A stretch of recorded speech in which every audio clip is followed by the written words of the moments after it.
Welcome to Om Times TV, a division of Om Times Media and Broadcasting.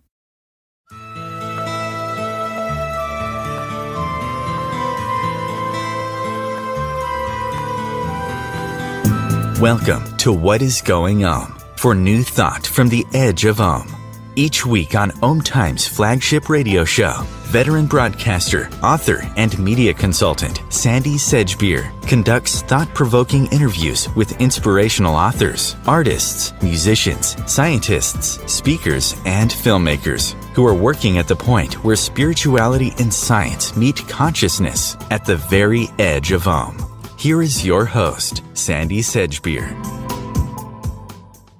Hello. According to this week's guest, the universe launches us at birth as perfect beings on the path to fulfillment, but deceptive values from cultures distort our connection to the cosmos and cause us to diverge from this path.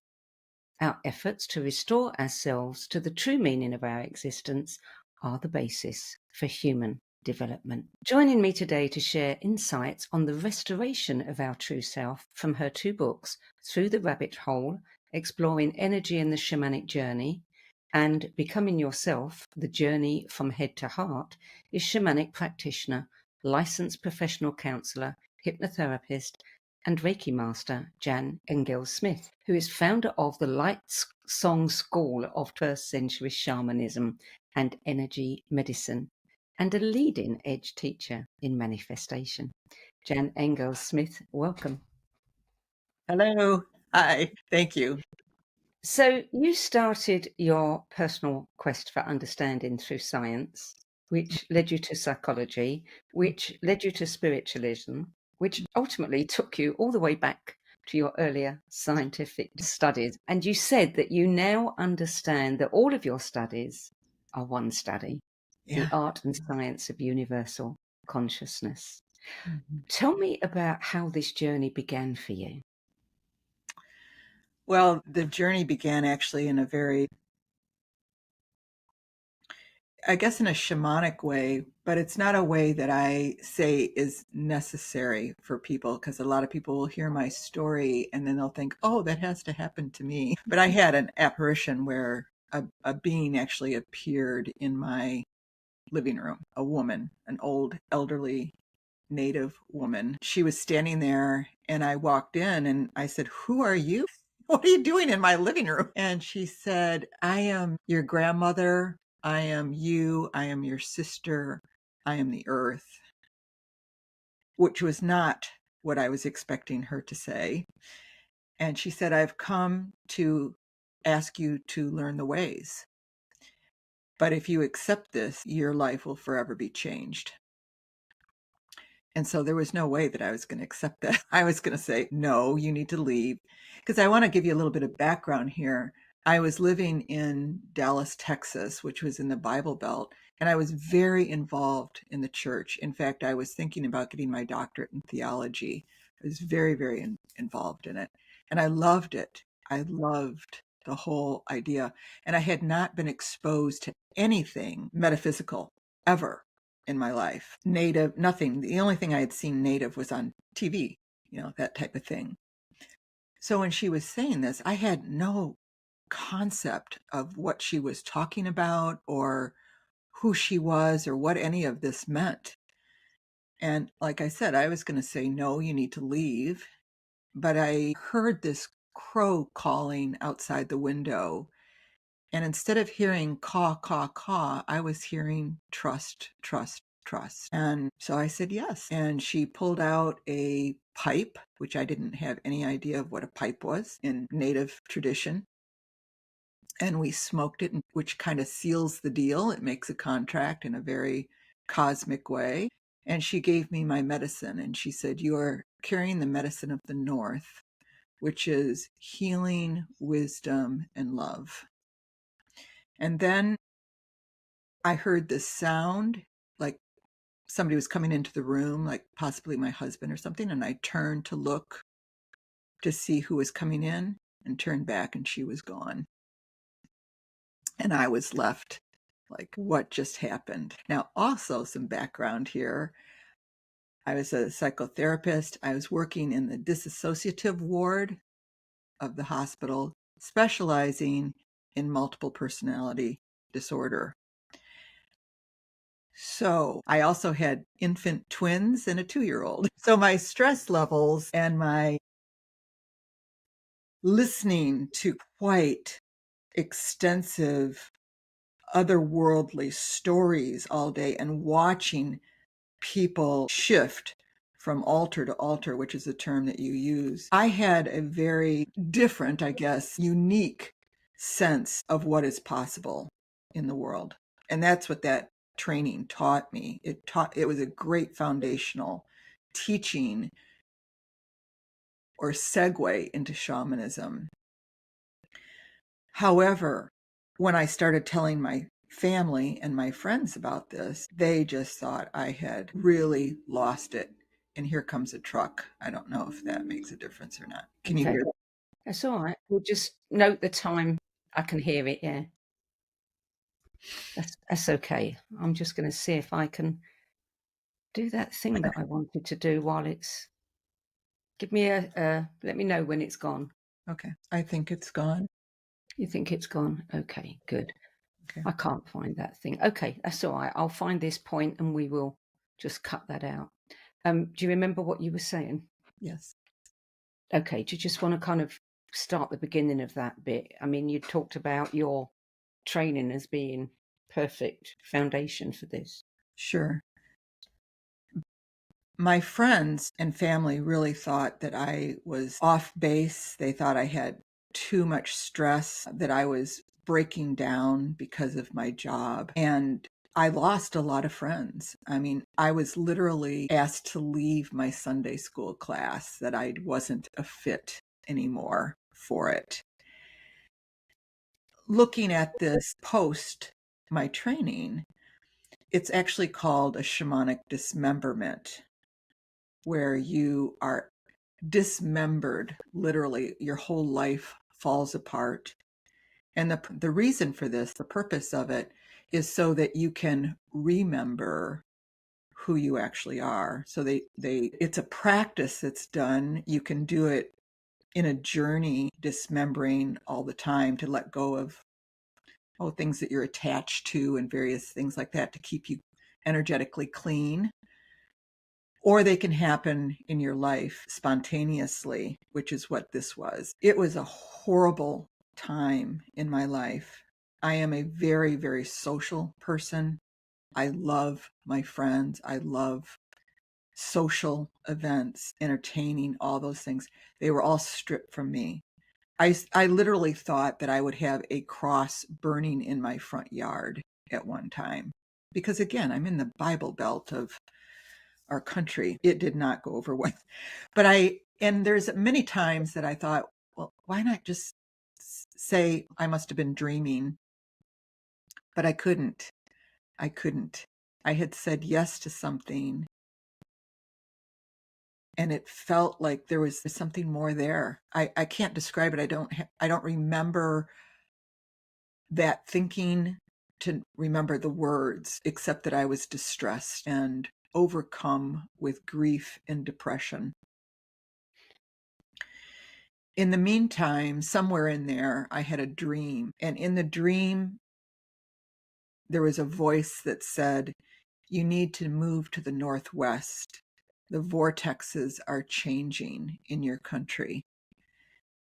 I didn't know what in the world a vortex was, but I said, okay. And I remember saying to my husband, by now we had infant twins. And I remember saying to him, we need to move to the Northwest. I had a dream. And he just looked at me and he said, Jan, enough. No, enough. I said, okay, let's just go up and visit. My best friend from my childhood had just moved to Portland, Oregon. I said, let's just go up and visit. So we did. And sure enough, he magically, we say magically, landed a job of his dreams. And we were there 3 months after our visit. So, and I mean, they even paid for our move, you know. And then during that time, I was at a conference with my husband. There was a bookstore that had a display in the lobby.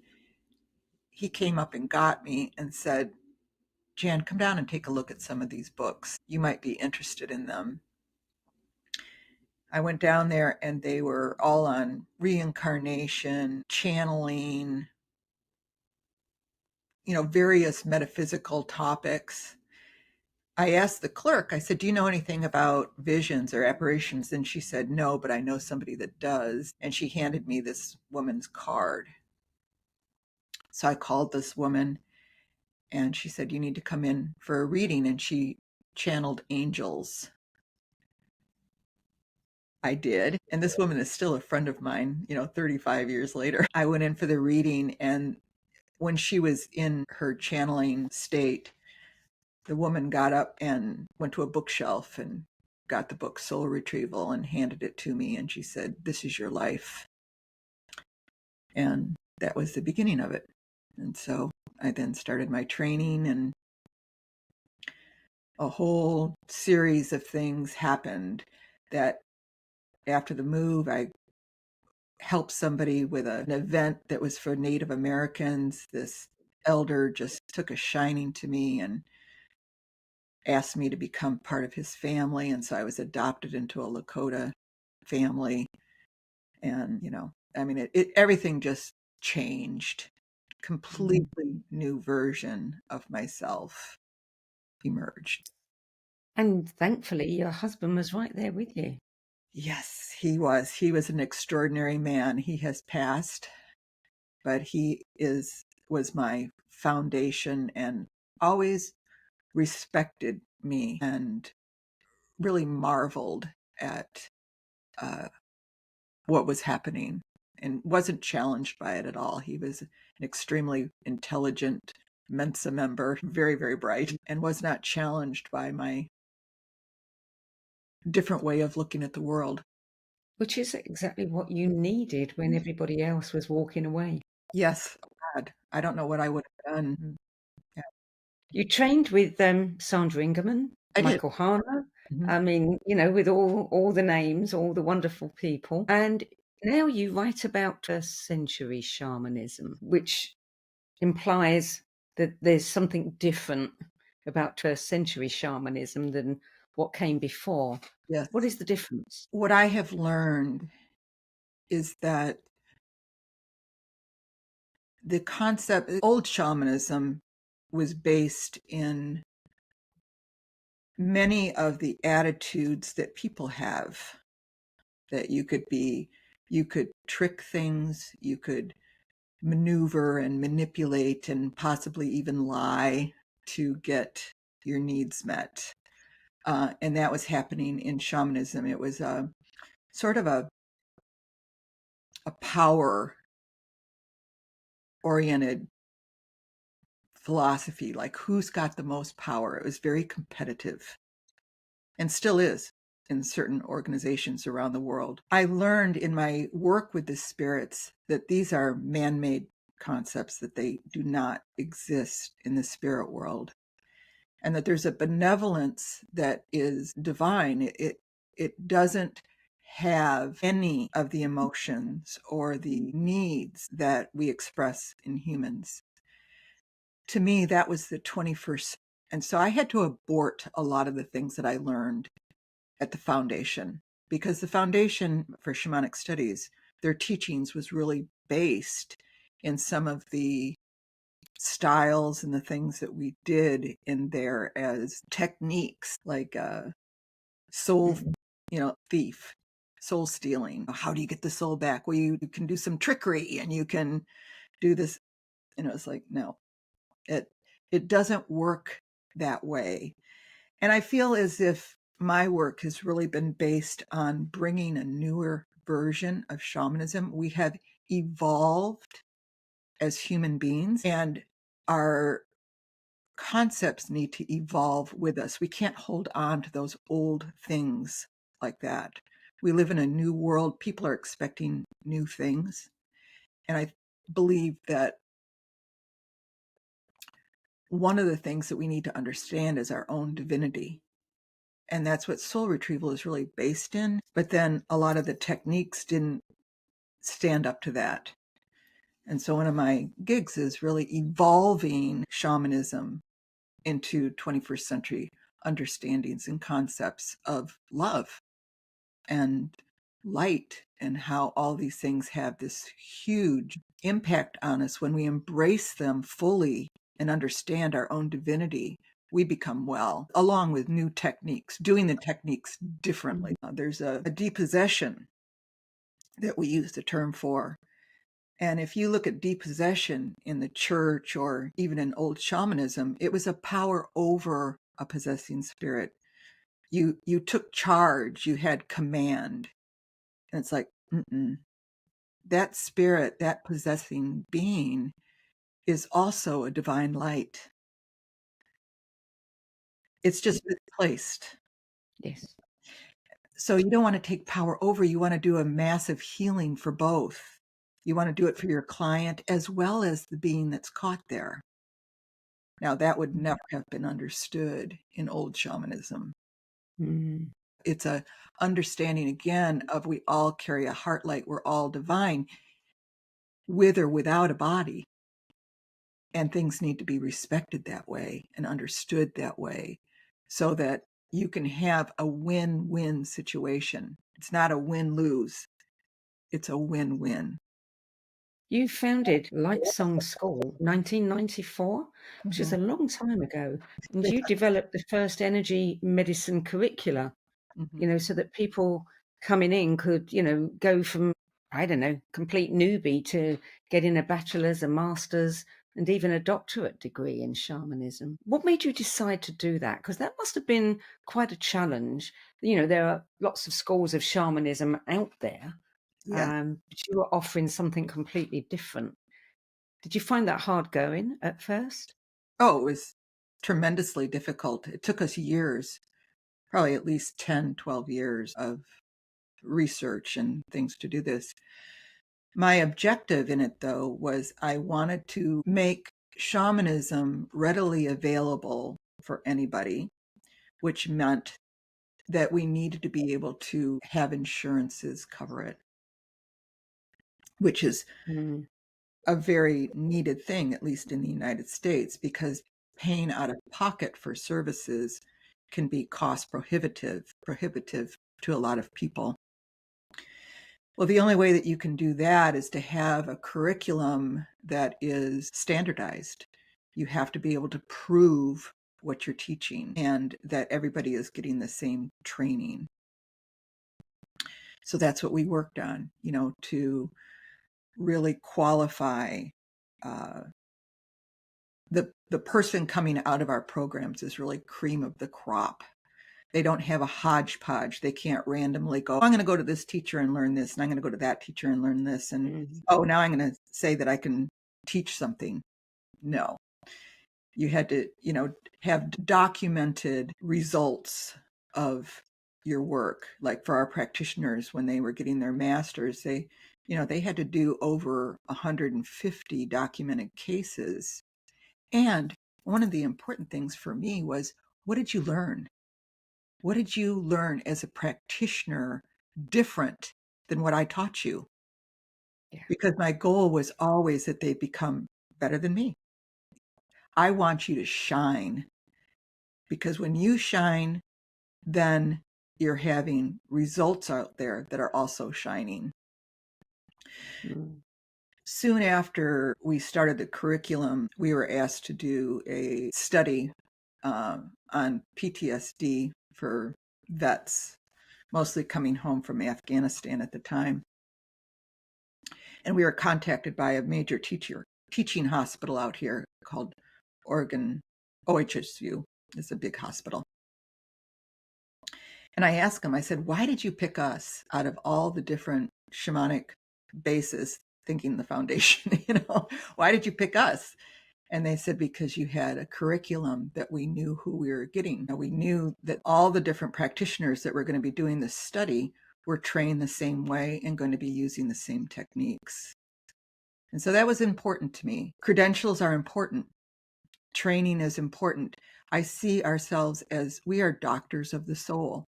Yes. And you have doctors for mental health, physical health, emotional health, but the soul is the most important part of you, is the most important part of you. And shamans, good shamans, are doctors of the soul. You have a number of case histories that you share with us. There was one in particular that I'm sure everybody would be interested in, and that was the one with Jim, who had made a commitment to John Lennon. Would you Yes, share that one with us? absolutely. In shamanism, we often will travel to another lifetime, a past life. In those days, we use the word past. I don't use it anymore because of what I learned in this journey. But you will travel to a past life to see where an issue actually started in a person. Might have been this life, it might not have been. Okay, because we carry all of these lives inside of us in our inner akasha. And akasha is a word that we use for the records of life. And so we have a big akasha that's sort of universal, and you have an internal akasha that carries your records. So I knew that going into other lifetimes could be very beneficial. And you can heal whatever was happening in that version of the client. And then in this version, the person you're working with, they actually change because there's an extension of what happens in those lifetimes influences what's happening in this lifetime. In Jim's case, he contacted me because he was struggling with a decision.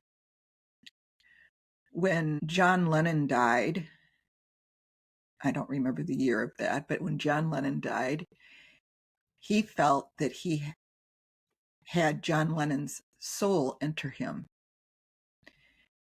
And he was just a teenager, but he just said, all of a sudden I was filled with this sense of John. And he was a musician. And so he decided that he had to dedicate his life to doing Beatles standards, which he did much into his mid-40s, something like that. Maybe he's in the 40s. But there came a time when he said, I'm ready to hang up my Sergeant Pepper's suit. But he was struggling with it because he felt like he had dedicated his life to John to keep John alive in the minds of people and various other ways. He contacted me to get out of the struggle, like what could we do, So I said, well, let's do some journeys and see what the spirits say. I had no idea. This was early on in my career, actually. It was kind of fascinating. But one of the first things that happened was I contacted John Lennon, was like, whoa, hello, on the other side. And they then started showing me a series of images. They're metaphorical images. But John said, I want you to note there's another version of Jim's reason to be connected to me. So the first imagery they showed me was that Jim was on his knees crying and, sobbing, kind of with his hands over his face. And John walked up to him and hugged him very intimately, just really hugged him. And then the next image, they were flying through the air, sort of superimposed on top of each other, with their limbs out, but flying through the air this way. And John's head was maybe a foot or so in front of Jim's. And then the next image they showed me was this spherical ball of light out in space, and we were looking down at the earth, and it was rolling. Now, one of the nice things about my spirits is they tell me what all these things mean. Not everybody's do, but they explain things to me, so that was very helpful, and I asked them about these images.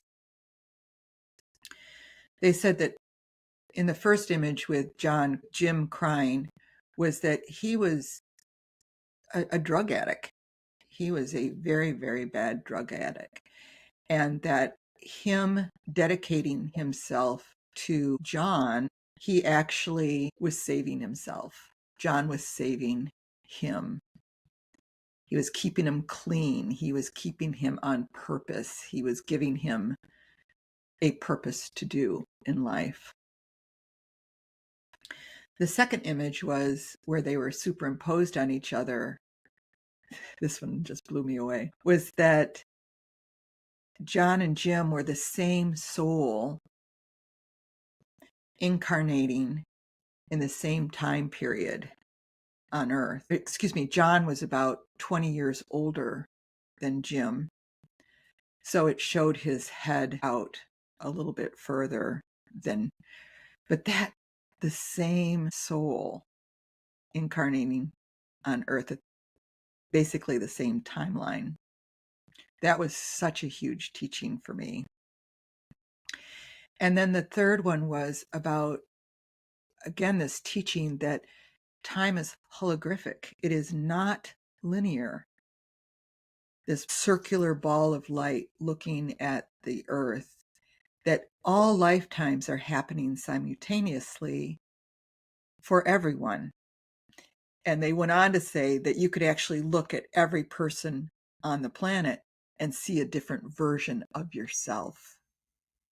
Now, to me, that just, my head still has a hard time wrapping around that, although I teach it all the time. But it's a good practice to realize that we are these versions of other people. And then they ended up with John saying, I am he and he is me and we are all together. We just started cracking up, because here's these words from I Am the Walrus, and John was kind of singing that to me on the other side. And he said, this is the way it works. And so it just felt like this incredible experience in teaching for me what I should relate to others, how it works, this incarnation, because I didn't know anything about incarnation again.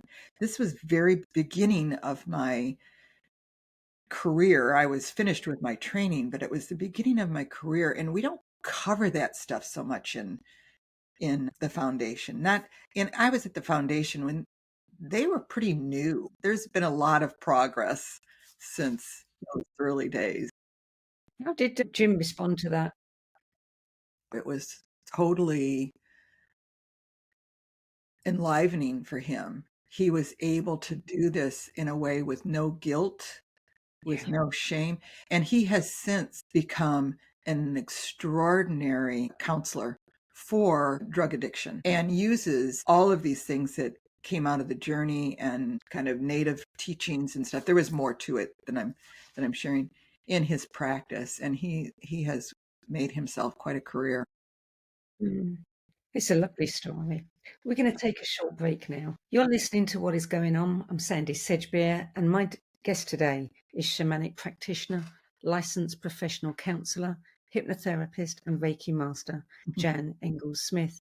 And we're discussing insights from her 2 books, Through the Rabbit Hole, Exploring Energy and the Shamanic Journey, and Becoming Yourself, The Journey from Head to Heart. We'll be back with more from Jan Engels-Smith after the break. Stay tuned.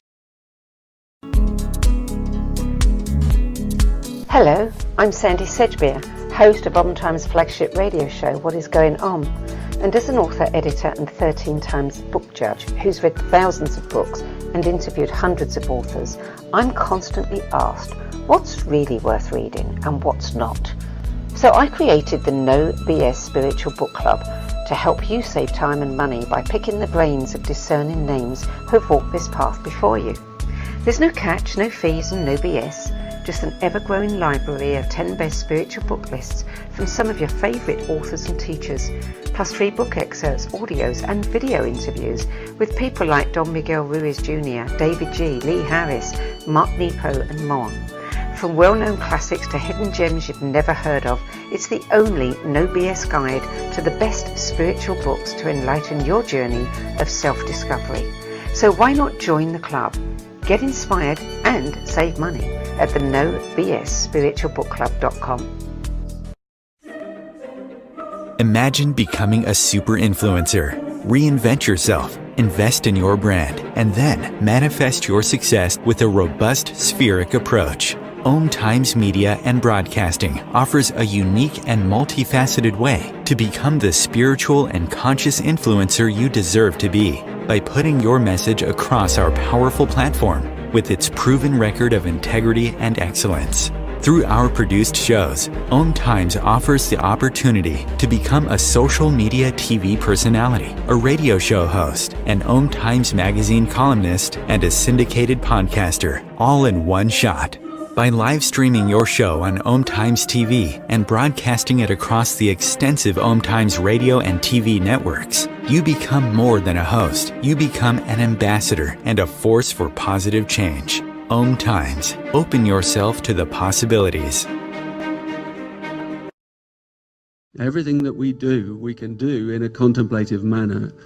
Through the art of contemplation, you can use the gene keys in a really powerful way. Gene Keys is basically the code book of life. In the Gene Keys, the book is made up of these three levels: shadows, gifts, and siddhis. And the journey is through those three levels, kind of unpicking of the shadow states, the releasing of the gifts, and then the embodying of this higher consciousness called the siddhi. And the siddhis are very exalted words. And it's not like we kind of suddenly are all these exalted Christ-like beings, but we have flashes and illuminations along the journey. And the more we get stuck into the journey, the more illumination comes to us, because the more we're releasing the light from in these codes inside our DNA. So all those revelations are inside us. So the contemplative way is the inner way.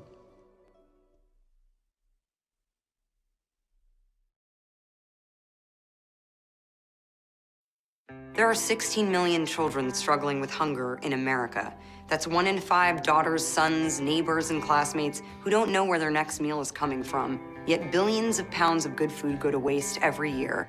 It's time we do something about it. Feeding America is a nationwide network of food banks that helps provide meals to millions of kids and families in need. Visit feedingamerica.org to help them feed even more. Together, we can solve hunger. Together, we're feeding America. Welcome back. Jan Engels-Smith, you founded Lightsong School in 1994, and you have said that its lineage is Atlantean, Egyptian. I think there was a Lemurian. What does that actually mean? You opened up a big subject here. Yeah, it's a beautiful... Give us a short answer. Okay. It's the mystery schools, and I was being told by the spirits that Lightsong is the carrier of the lineage of the mystery schools, and I denied this. I could not accept it from the spirits. It was too big, too much, too whatever for me to be able to say, oh yeah, I got this in a journey. And so I was denying it. We have a council meeting that we would meet once a month. A Lightsong council of 12 people would meet at my house. And this one day, one of the council members walked in and she said, Jan, the spirits contacted me through Lady of the Lake, who was one of my beings. And they said, you're not listening to a message that they're giving you. Lightsong is the next carrier of the mystery schools. No one knew of these journeys that I was having. I didn't say a peep to anyone. And I just started sobbing. And so I said, okay, And then after the council meeting that night, when I was going to bed, I said, I know that this came through this other person. I know that you're trying to get my attention, but I just need one more sign, just one more sign before I take on this mantle. So the next morning I got up and I opened my computer, and there was a screenshot from NASA on my computer of this star system it's in, I can't think of the one that's the M, the crown, Cassiopeia. And it was of a star system, and this star system looked almost identical. I mean, I would say it's identical to my logo of Lightsong. And they said, do you get it now? And I said, okay. on this mantle. And so we then have dedicated one of our classes that is a requirement for your training to go through the mystery schools and to learn about those things. That last one was Avalon. So it's Atlantis, Lemuria, Egypt, and Avalon. So that's the story. They get their point across. Of all the case histories, I mean, you must have had so many different clients, so many incredible stories like Jim's. Is there one that stands out beyond all others for you that you'd like to share? Well, yes, there's one that I think really tries to explain or magnify how the spirits are consistently trying to help us. The last story about the mystery schools is one. Like, I could not take that information. My ego just wouldn't let me do it. It was too big. But they're insistent. They're trying to help humanity.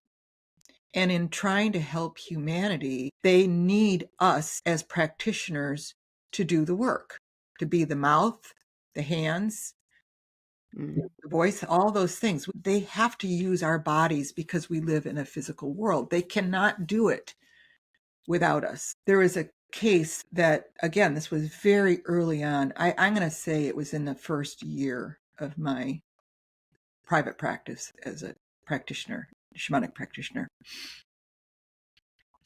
A woman brought me her child that was having night terrors. And night terrors are a scary thing. I mean, you cannot wake the person up.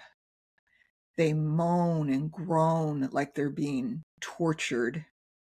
And the more you shake them or you try to wake them up, the deeper they go into their experience. And in psychology, there is no cure for them. We put people on drugs that, are anti-hallucinogenic. They flatline you. They just take your spark away because they're just trying to control your mind. Anyway, she brought me her child and she said, "Can you do anything with this?" And I was like, "I'll try." I will try. I said, "I can do a soul retrieval on him and see what happens." We get into this journey, and the first thing I see is this little African pygmy kind of person. He was very animated. He was very large. He had grass pom-poms around his wrists, grass hair, grass around his feet. He was stomping, and he had a like a not a sword, but like a spear, and he was shaking it at me, just yelling at me in some sort of African gibberish that I had no idea what he was saying. My spirit said to me, "This child has a curse on him in another lifetime. And that curse is acting out now as night terrors. That's how it's expressing itself." And they said, "You have to unravel the curse." I said, "I don't know how to do that. That wasn't in our training. I have no idea how to do that." And they said, "We do. Just do what we tell you to do." I said, "Okay." So they told me to say something. I don't even remember what it was, but I did.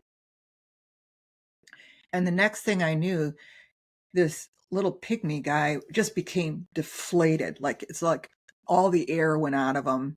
He shrunked over, dropped his spear, and just sulked away, walked away. I did the rest of the soul retrieval for the child, brought him back a spiritual power animal, and did the work. So when they were leaving, I told his mom, I said, "I have no idea if this worked or not." I was just being guided by what the spirit said, "Keep me posted." Well, sure enough, the child has never had another night terror, and he's in his 20s or 30s now. In fact, I just talked with her last year, and she said, "I just want you to know." But anyway, the point being, I was in my office and I was cleaning my tools, my various things with sage.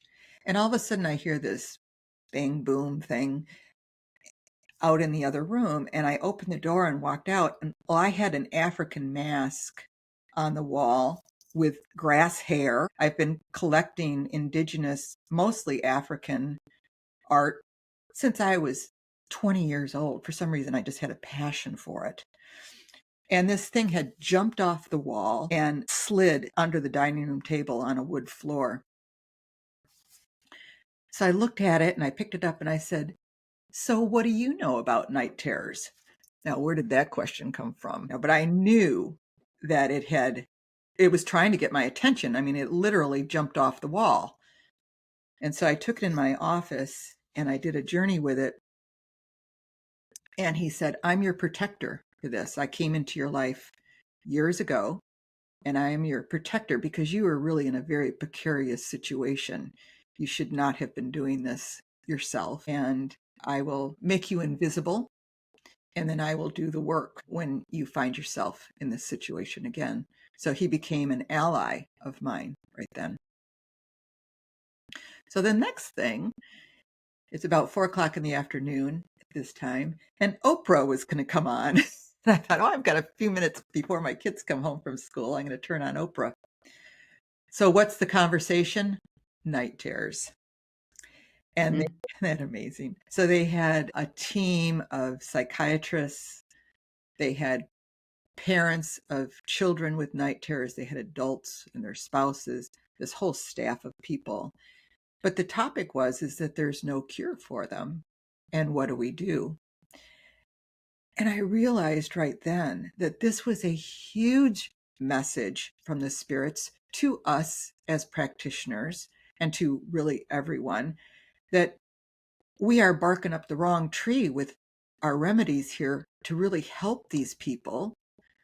We need to look in other lifetimes at curses predominantly. And that's almost always what I have found with night terrors, that they are a curse, although I invite other people that are practitioners to do their own research and see what they're coming up with. But it could be a whole field for somebody to go into if they wanted to advertise it that way, because this was directly intervention from the spirits of, this is how you heal this. And that's what the message that they're always trying to give to us. This is how you heal this. This Yeah. is how you heal this. We see it a lot in young children. I mean, I remember my grandson having them, and all he would do is shout out, "You left me there, you left me there, in the dark, you left me there," and his parents, but it was the same thing all the time. And, I mean, given the number of lifetimes we've had, I would think that we are all riddled with curses, or trauma or something. Yes, that is true. And that is exactly, Sandie, why it's important for people to understand that shamanism is it's the oldest healing modality known on the planet, documented by National Geographic. It is the oldest healing. And when we stopped taking care of the soul, now we're taking things through lifetimes. Okay. But in the indigenous days, these things were taken care of immediately. There's an understanding that a lot of these languages, indigenous languages, we call them singing languages. And you really notice it. I don't know if you've traveled anything into India, Tibet, or Nepal, but the people have songs for everything. They do in Lakota also, these tribal languages. They have songs for everything, cutting the wheat or plowing the field or whatever they're doing. So the idea of soul loss was that when you have soul loss, you're not singing. You stop singing. And so this was noticed immediately by others. They're not singing. And I always thought that that was just a little poetic way of describing it. But then as I learned more about indigenous cultures, I realized, oh yeah, they weren't written languages, they were singing languages. Yeah. And so a situation was taken care of within 3 days, usually, of the problem. And so your soul was literally next to you. That's where we get the term, "I'm just beside myself." You are. You have moved out of your body and you're beside yourself. So the process of healing was quite quick and easy. I mean, you just, let's put it back in. And it was identified very quickly. But now it could be years or lifetimes before anything is taken care of. So the job of the practitioner is much more complex now than it used to be. Because again, you have to be able to go into all these other lifetimes. But soul retrieval, those remedies were worldwide, every single culture on this planet, in all 7 continents. It's documented. We've got about 9 minutes left. I Okay. want to talk about manifestation, because the story you told of going to Oregon, I mean, is a wonderful story of manifestation in action. And you've been teaching manifestation for over 4 decades now. So tell us a little bit about manifestation and what we most need to know, because I think there's been a lot of talk about it ever since, the movie The Secret and the book, but some of that talk has just kind of given it a kind of lightweight cookie cutter, flavor that isn't working for people. It's not working because they don't understand what it said. There's a lot of complexity to that program, The Secret, that it goes over a lot of people's heads. And I mean that in a gentle way. I mean, it Yes. did mine too. But basically, you cannot not be manifesting. You are manifesting 24/7.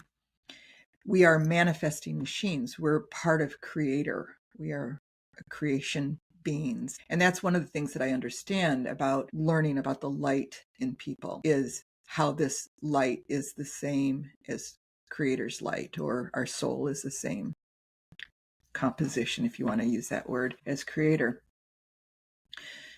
What people don't know how to do is to manifest consciously, how to do things that they manifest more of what they want instead of what they don't want. And I am actually doing a gathering right now. It's not even a class. I don't charge for it. It's free. But like giving people tips on, this is how you do it. Let's talk in a group, and I'll listen to your story and I'll show you how this is working in your life. But basically, part of our own evolution, our own becoming yourself, is to learn how to bring your vibration, your frequency of vibration up to a higher level. The soul is a divine creation. It is a divine being. Okay. It has a very, very high vibration, if you want to look at the terms high and low.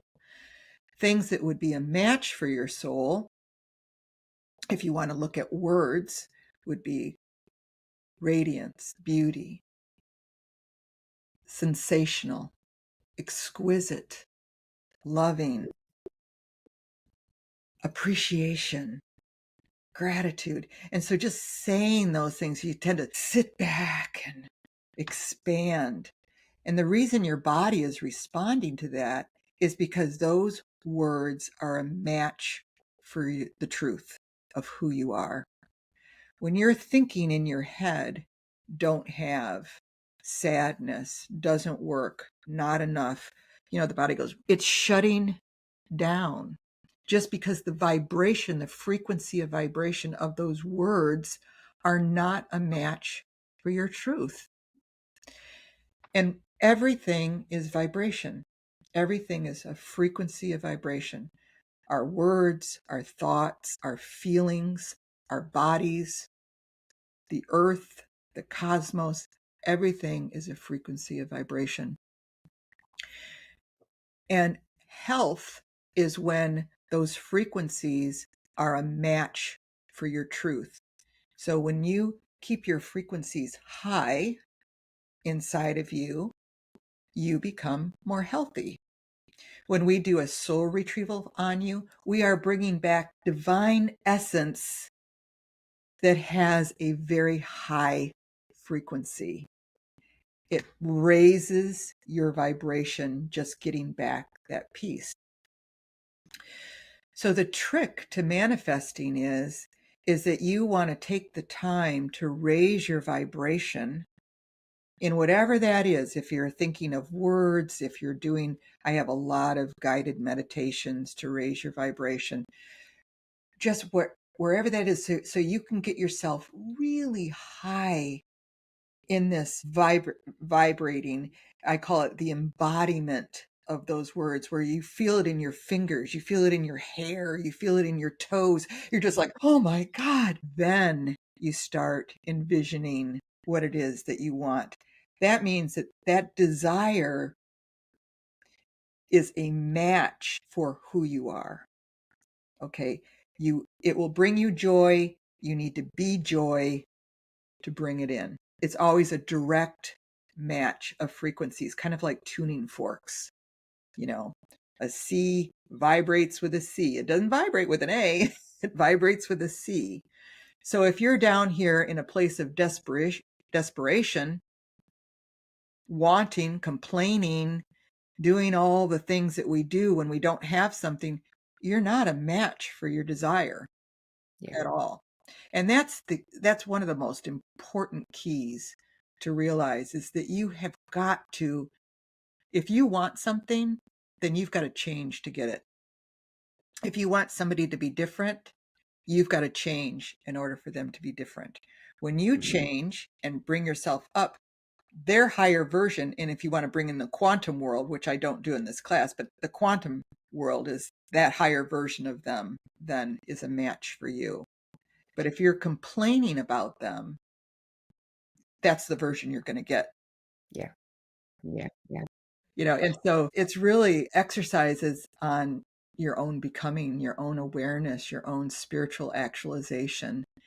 And in the process of doing that, you just manifest the type of life that you ultimately want. So I miscalculated the time, and we are actually almost out of time now, I'm afraid. But I think I'm going to have you come back on the show and we can talk further, because I probably only got through, 10% of my questions. You have lovely questions. Thank you. You bring the best out of me. Oh, thank you for that, Jan. And thank you so much for joining us today. Sure. And I will say that if people want to join in on that manifesting miracles, they can just email me and I'll put you on the list. We have a great group. I'm going to sign up. Yeah. Good. So if you're curious to learn more about shamanism and how it can improve your life through a divine connection to the spirit realms, check out the training offered at lightsong.net, where you can also get more information on Jan Engels-Smith's books, podcasts, courses, and of course, her free Manifesting Miracles gatherings. I'm Sandie Sedgbeer. I'll be back at the same time next week with another edition of What is Going On. Until then, it's goodbye from me, and thank you again to Jan Engels-Smith. Thank you.